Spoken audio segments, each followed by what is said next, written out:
In a cold emergency room at midnight, a broke single father named Vincent signed a form agreeing to donate blood for a stranger he had never met.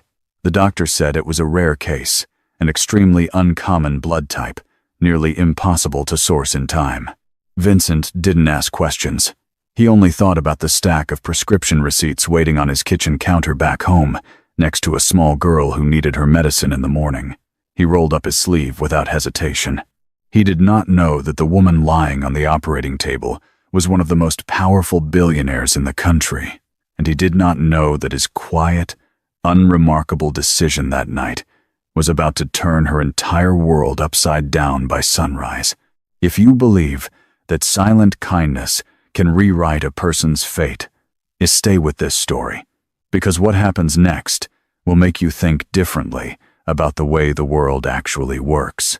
Vincent Calloway had a life that most people would have walked away from. He was 34 years old, and the years had not been gentle to him. His hands were calloused from loading freight pallets at the warehouse on the east side of town, where the shift started at 11 at night and ended whenever the dock manager decided everyone had suffered enough. He drove a pickup truck with a cracked windshield and a heater that worked only on the driver's side. He had 2 pairs of work boots, and he alternated them by the week. His daughter, Ella, was 6 years old and small for her age. She had her mother's eyes wide and dark, and full of a curiosity that never seemed to run out. But her mother had been gone for 3 years now, and Vincent had long since stopped thinking about what that meant. What he thought about instead was Ella's next cardiology appointment, the cost of her daily medication, and whether he could stretch a box of pasta and a jar of marinara for 4 dinners instead of 2. They lived in a 2-bedroom apartment in a building that smelled like mildew and frying oil. The downstairs neighbor played music until 2 in the morning on weekends. The landlord, a man named Gerald, who wore too much cologne and sent his messages through a property management app so he never had to look Vincent in the eye, had texted twice that week about the rent that was now 2 months overdue. Vincent had read both messages. He had not replied to either. What people noticed about Vincent, if they noticed anything at all, was that he did not complain. He was not the kind of man who lingered at the punch clock to talk about how hard things were. He clocked in, he worked, he clocked out. He picked Ella up from the after-school program, made her dinner, helped her with whatever reading homework her teacher had sent home, and put her to bed before he changed into his work clothes and headed back out into the dark. There was something steady about Vincent that the people around him could not quite explain, and rarely stopped to examine. He had rules he lived by, not written down anywhere, but real enough that they shaped every decision he made. He did not lie to his daughter. He did not cut corners. He did not ask for help unless the situation was genuinely beyond him, and even then, the asking was difficult.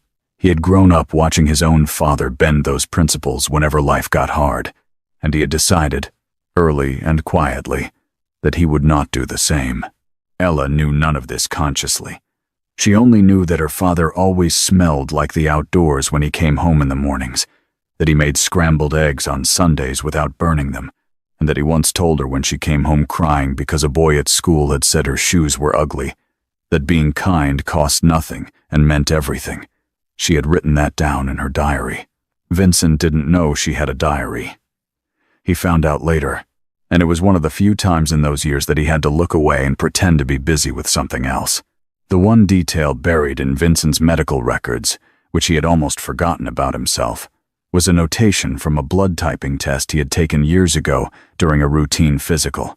His blood type was AB negative, a classification so rare it appeared in fewer than 1% of the population.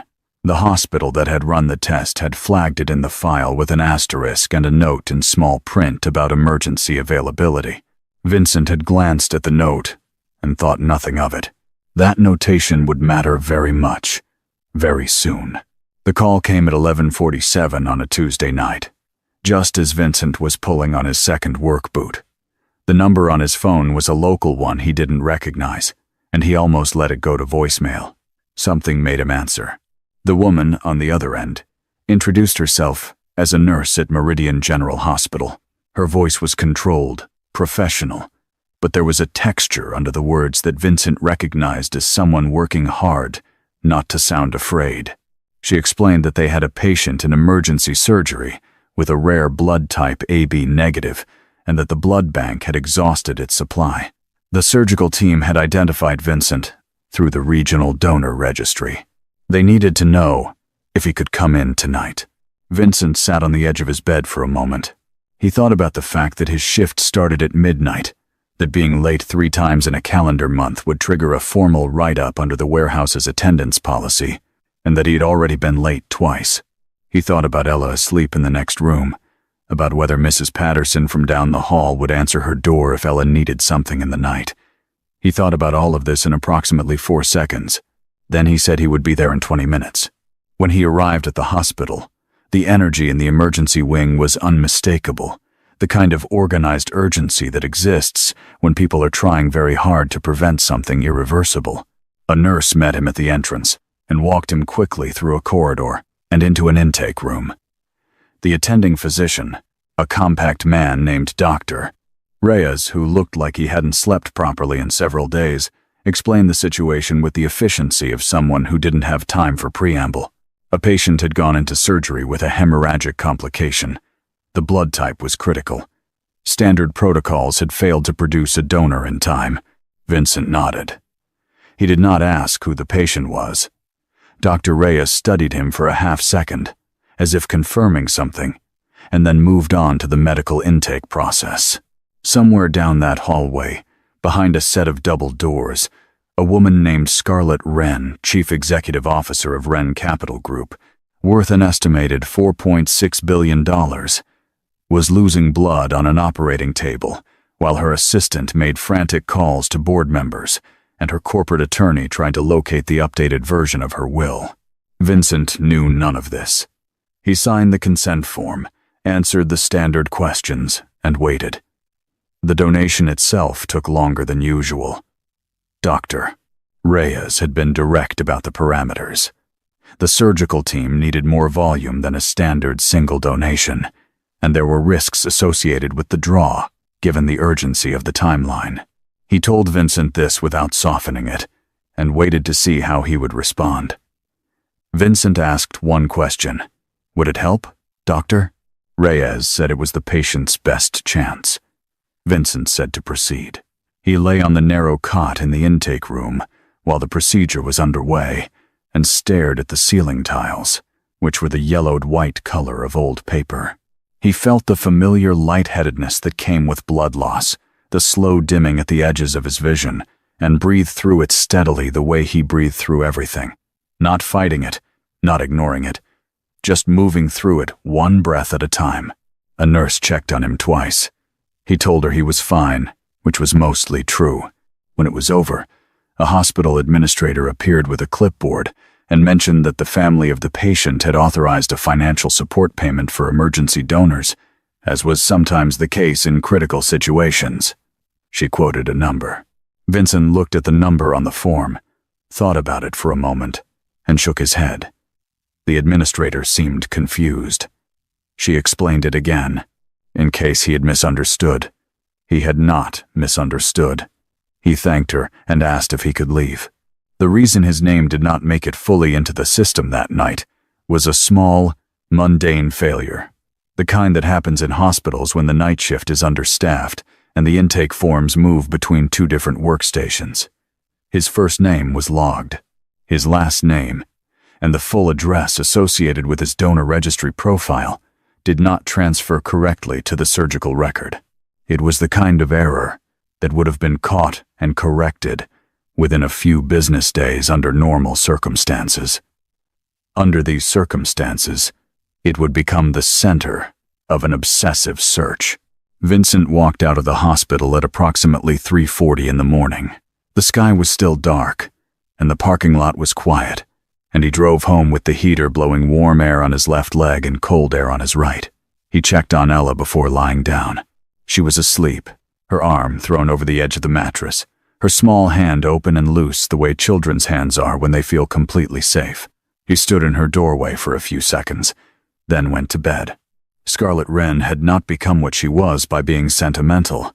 She had built Wren Capital Group from a mid-tier investment advisory firm into one of the most influential private equity operations in the country over the course of 12 years, through a combination of analytical precision, a willingness to make decisions that other people found too uncomfortable to make, and an almost complete absence of second-guessing once her mind was made up. She was 41 years old and had not taken a vacation longer than 4 days in 7 years. She kept a list of every commitment she had ever made to another person, and she honored all of them, not because it made her feel good, but because she considered it efficient. The hemorrhagic complication that sent her to Meridian General on a Tuesday night was, according to her cardiologist afterward, the kind of thing that could not have been predicted. A congenital arterial irregularity that had sat dormant for 4 decades had chosen a completely ordinary evening. She had been working late at the office, reviewing acquisition projections to announce itself. She was unconscious before the ambulance arrived. When she came out of surgery, she was in a private room with soft lighting and a view of the hospital's internal courtyard. Her assistant, a young woman named Dana, who had been with her for 3 years and had learned to anticipate her needs with alarming accuracy, was sitting in the chair beside the bed. 2 members of the hospital's executive team were in the hallway. Her corporate attorney had sent a message. Her board had sent 5. Scarlett looked at all of this for a moment and then asked Dana where her phone was. Dana handed it over. Scarlett scrolled through the messages with the thumb of her right hand, the IV line shifting slightly with the movement, and then she set the phone down and looked at the ceiling for a long time. Then she asked the question that would define the next several weeks of her life. She asked who had donated the blood. Dana said she would find out. She went to speak to the nursing staff, and then to the surgical coordinator, and then to the hospital administrator who had handled the donor intake. She came back 20 minutes later and reported that there appeared to be an administrative gap in the record. The donor's first name was Vincent. There was no last name attached to the surgical file. The address on the registry had not transferred. The hospital was treating it as a routine clerical error to be resolved. Scarlett listened to this without any visible reaction.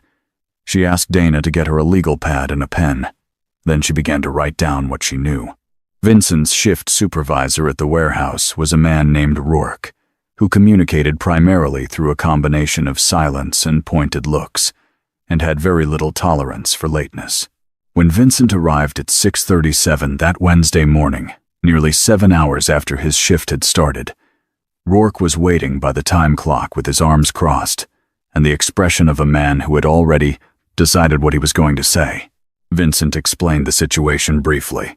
A hospital emergency, a blood donation, no way to have given advance notice. He said it plainly, without embellishment or apology, because he had not done anything wrong, and he was too tired to perform guilt he didn't feel. Rourke told him this was his 3rd late arrival in the calendar month, and that it would be formally documented. He also told him that if it happened again, his employment status would be reviewed. Vincent nodded and clocked in. He worked the rest of the morning in a state of functional exhaustion that he had learned to operate inside of, not sharp enough to feel efficient, but capable enough to get through the tasks without making the kind of mistakes that cost time.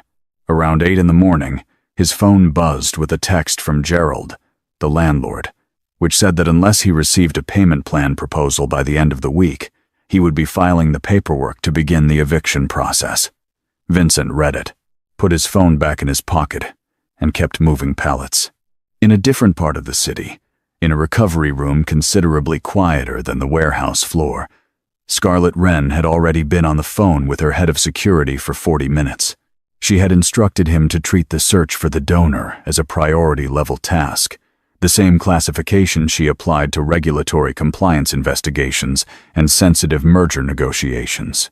She wanted access to the hospital's security camera footage. She wanted the regional blood donor registry cross-referenced. She wanted the nursing staff on the emergency wing interviewed every person who had been on shift between 9 in the evening and 4 in the morning.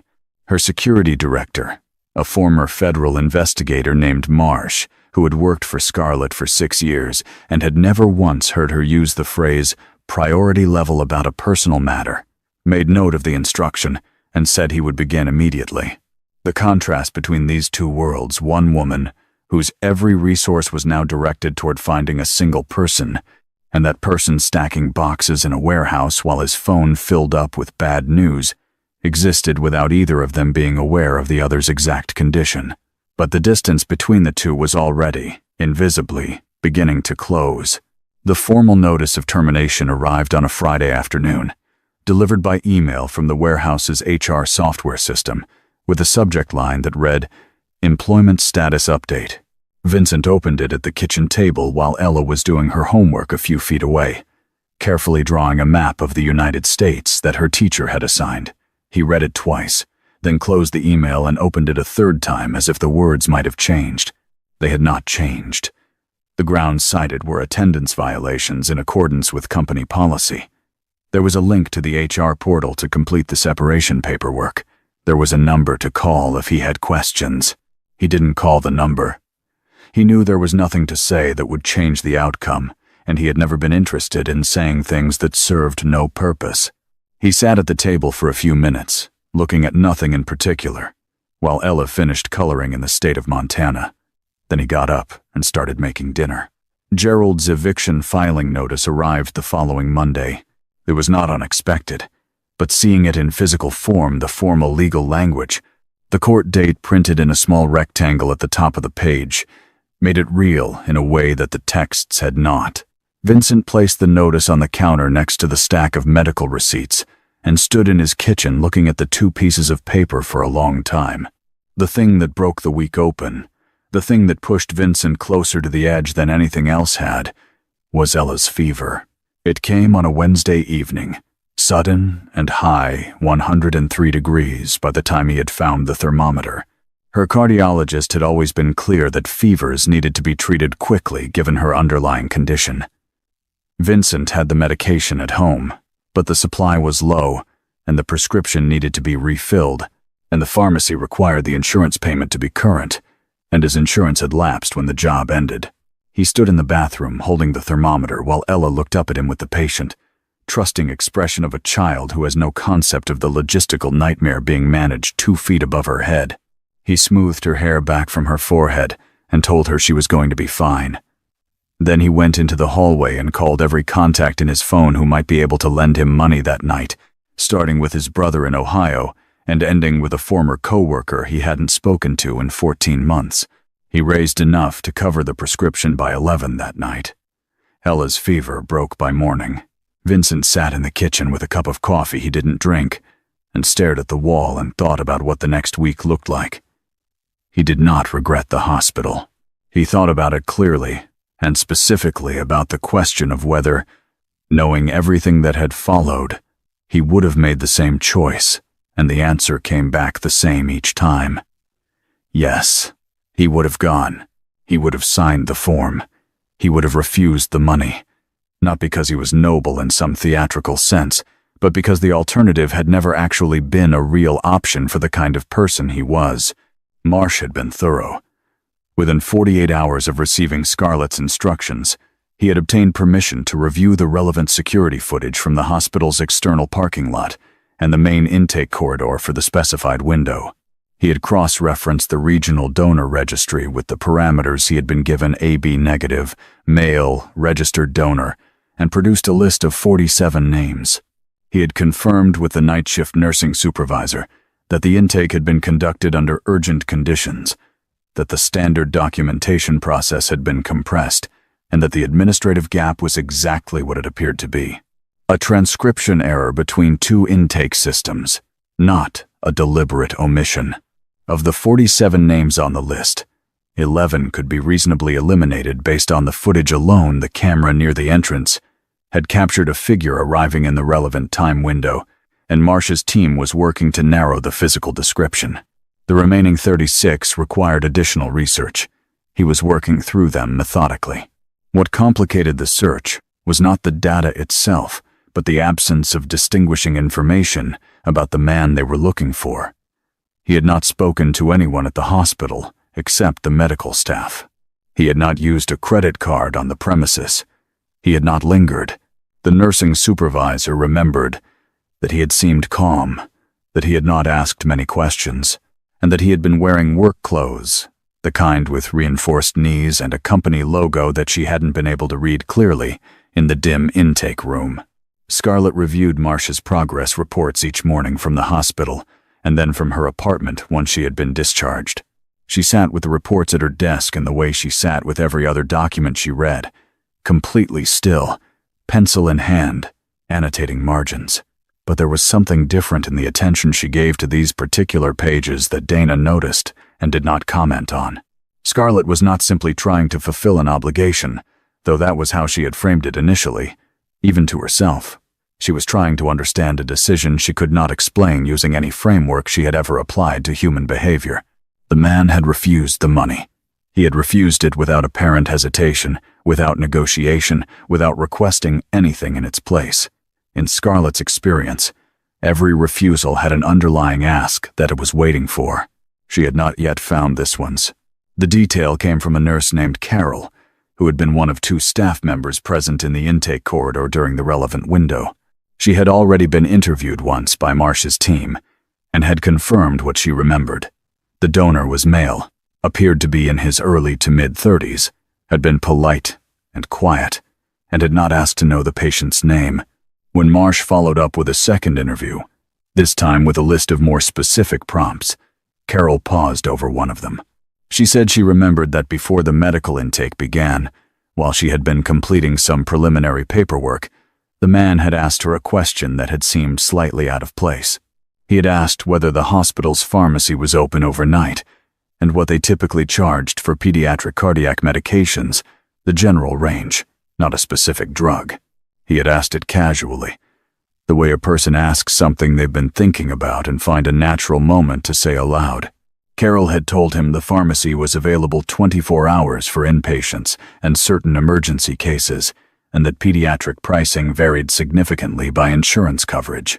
He had nodded and said something to the effect of that figures, and then the intake process had resumed. Marsh relayed this to Scarlett. Scarlett put down her pencil. The information reorganized the picture considerably.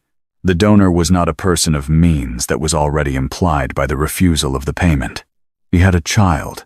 The child had a cardiac condition. He had come to the hospital in the middle of the night for someone else and had still been thinking about his own child's medication costs while he was there. Scarlett sat with this for a long time. She told Marsh to adjust the search parameters. Instead of filtering primarily through the donor registry, she wanted him to cross-reference with social services data where legally permissible, recent applications to pediatric cardiac assistance programs, and emergency prescription assistance records at local pharmacies, specifically those associated with the hospital's patient support network. She was looking for a single father with a young child with a cardiac diagnosis, first name Vincent, who was likely facing some degree of financial difficulty. Marsh said he would need 48 hours. Scarlett said she understood. The Wren Capital Foundation had been running a community revitalization initiative for 2 years in a section of the city's east side, where the foundation owned a block of mixed-use properties it was redeveloping into affordable housing. Scarlett had approved the project in the abstract, reviewed the quarterly reports, and had never physically visited the site, not because she was indifferent to it, but because her management model involved delegation to the point of near total personal distance from execution details. The site visit that Thursday was prompted by a zoning dispute that her legal team had flagged as requiring principal-level attention. Scarlett had agreed to appear in person, look at the relevant property boundaries, and provide a statement of intent to the city planning office representative who would be on site. Dana had arranged the car. The visit was scheduled for 30 minutes. The apartment building at the edge of the foundation's property line was not on the agenda.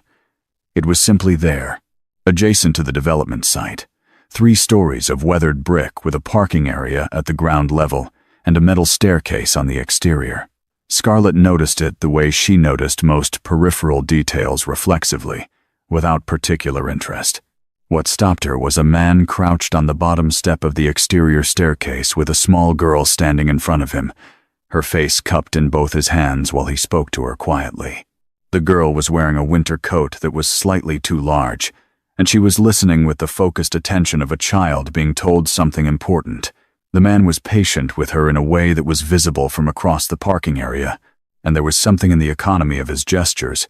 No wasted motion, no performance of affection, just the real thing in its plain form that made Scarlett's attention sharpen before she had consciously decided to look. She told Dana to wait by the car. She walked closer. The man looked up when he heard footsteps on the gravel.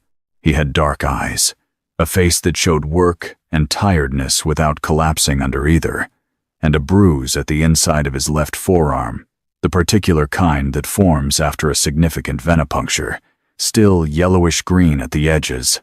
Scarlett had been briefed by Dr. Reyes on the volume of the draw. She knew what that bruise meant. She stopped a few feet away. The girl looked at her with open curiosity. The man studied Scarlett the way people study someone who has appeared in their space without obvious context, not hostile, just waiting for information. Scarlett said his name. She said it as a question, though she was already certain. He said yes. There was a long pause. In her professional life, Scarlett filled silences the way she filled everything else deliberately, with purpose. She did not fill this one. She stood in the cold afternoon light, in a coat that cost more than his monthly rent, looking at the man who had given her blood when no one else could, and she had nothing ready to say that felt remotely adequate. They spoke for a few minutes on the exterior staircase, while Ella was sent upstairs with instructions to start on her afternoon snack.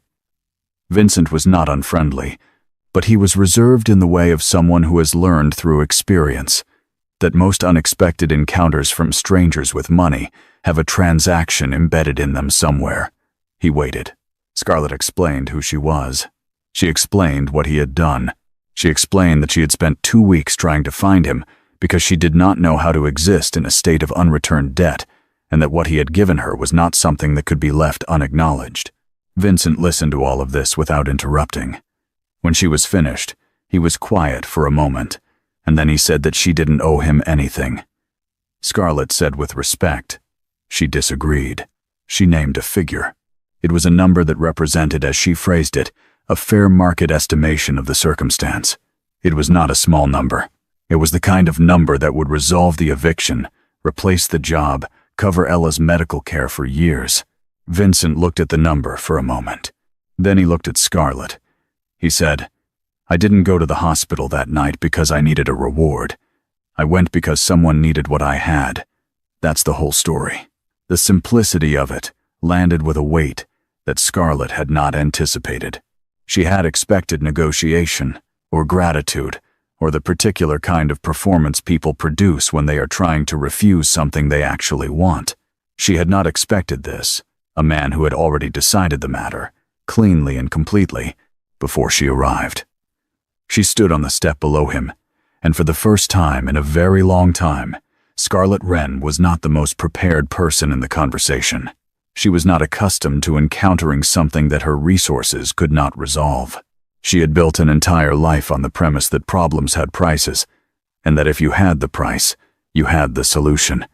She was standing in front of the exception. Something shifted in her that afternoon. It was not dramatic and it was not immediate, but it was real. She had spent so many years in a world where everything was quantifiable risk, return, loyalty, effort, that she had quietly stopped believing that anything existed outside that system.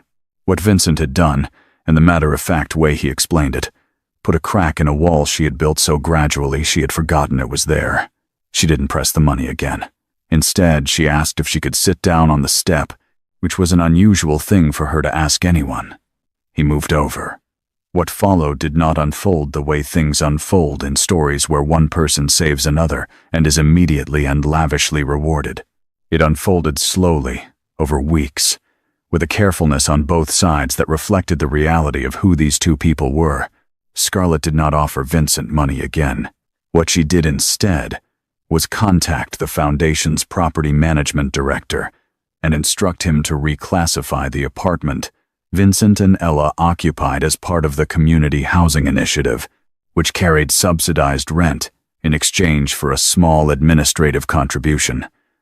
A document review role that Vincent, who turned out to have a quietly impressive organizational intelligence, was actually well suited for. It was not a gift. It was a position with terms and deliverables, and a rate that was fair. Vincent read the contract 3 times before signing it. Through the Foundation's existing relationship with Meridian General, Scarlett arranged for Ella to be enrolled in a pediatric cardiac monitoring program that operated on a sliding scale fee structure. She did not tell Vincent she had facilitated this. The referral came through the hospital's standard patient outreach channel, and by the time Vincent received the letter, it looked exactly like what it was supposed to look like, an administrative notification from a program he qualified for. He accepted it without knowing. He found out later. When he did, he stood in her office doorway for a moment and said he was going to have a problem with being managed. Scarlett did not look up from her desk. She said she had been managing people since he was in his mid-20s, and she doubted he'd be the first one to successfully object. He didn't argue, but something in the exchange settled between them, a kind of sparring ease that neither of them had been expecting. Over the following weeks, Vincent's work on the Foundation's documentation drew him into periodic meetings with Scarlett's office. They were functional at first, brief, focused, centered on project deliverables. He was precise and unsentimental in his reports. She was demanding in her feedback, but not unfair. They disagreed twice about process, and both times the disagreement was productive and ended in a better outcome than either of them would have reached alone.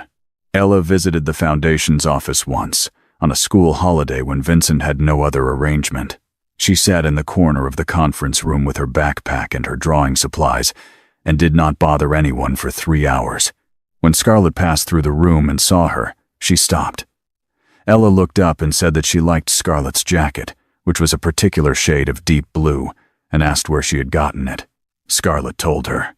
Ella wrote it down in her diary later, as the name of a fancy place she'd never been. Scarlett, walking back to her own office, found herself thinking about that small, careful gesture for the rest of the afternoon. There was no moment in which things became romantic in any declared sense. There was, instead, a gradual erosion of the professional distance that both of them had maintained as a default. It happened in small ways, the way Scarlett began scheduling the documentation meetings at times she knew would work with Ella's school pickup, without ever mentioning she had done so.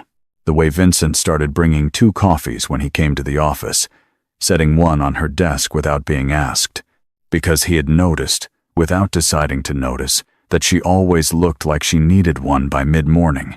Scarlett had a driver, a staff of 43, a penthouse that overlooked the river, and a calendar that was booked through the following quarter. She had not, in recent memory, found herself thinking about a specific person who was not on her calendar. She thought about Vincent. She thought about the way he had said, "I didn't go to the hospital that night because I needed a reward," and the absolute absence of theater in it. She thought about the look on his face when he was on the stairs with Ella, not performing fatherhood for anyone, just doing it, in the cold, without an audience. She thought about how rare that was. On a Saturday in late February, Vincent and Ella walked through the small park at the edge of the East Side development site. The trees were beginning to show the first tentative evidence of returning green, a pale, thin color, along the bare branches that you had to look closely to see. Ella had found a stick and was dragging it along the path in front of her, producing a sound that she found satisfying, and that Vincent had stopped commenting on 20 minutes ago.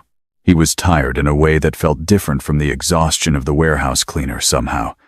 He had slept through the night for the first time in weeks. Scarlett was standing near the edge of the park, speaking quietly into her phone. She was not in her executive mode.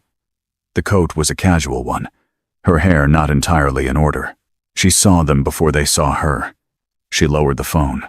Ella noticed her first, because children always notice things first. She raised her stick in greeting. Scarlett raised one hand in return. Vincent looked over.